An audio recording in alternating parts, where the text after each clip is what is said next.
बुलेटिनची सुरुवात एका महत्त्वाच्या बातमीने आपण करूया। एरवाडा येथील मनोरुग्णालयामध्ये गंभीर प्रकार समोर आलाय। शासकीय निवासस्थानामध्ये अनधिकृत चर्च उभारण्यात आल्याचा प्रकारे चर्चमध्ये धर्मांतराचे प्रकार घडत असल्याचा दावा करण्यात आलाय। संबंधित व्हिडिओ समोर आल्यानंतर आता संताप व्यक्त केला जातोय। महत्त्वाची आणि मोठी ब्रेकिंग न्यूज आपण पाहतोय। एरवाडा येथील मनोरुग्णालयामध्ये गंभीर प्रकार समोर आलेला आहे। शासकीय निवासस्थानामध्ये अनधिकृत चर्च उभारण्यात आलं। या चर्चमध्ये धर्मांतराचे प्रकार घडत असल्याचा दावाही करण्यात आलाय। तर संबंधित प्रकरणाचा एक व्हिडिओ समोर आल्यानंतर आता संताप व्यक्त केला जातोय।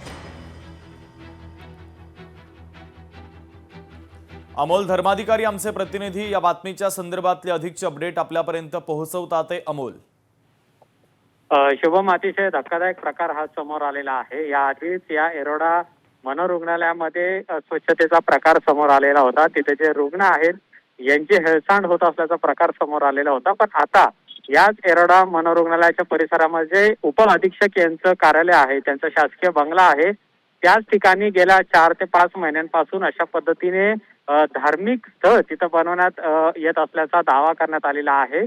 चर्च तिथं म्हणजे चर्चमध्ये जसे लोक येतात प्रार्थना करण्यासाठी, अगदी तशीच परिस्थिती या ठिकाणी होत असल्याचा आरोप करण्यात आलेला होता। आणि तिथले जे सामाजिक कार्यकर्ते आहेत शशिकांत साटोटे यांनी हा सगळा प्रकार उघडकीस आणलेला आहे।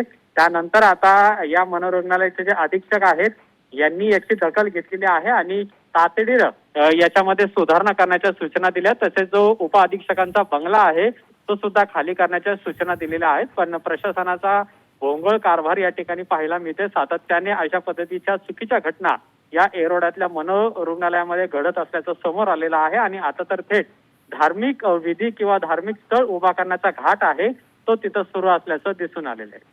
अगदी अमोल, महत्त्वाचे अपडेट या बातमीच्या संदर्भातले पोहोचवलेले आहेत। तुर्तास धन्यवाद।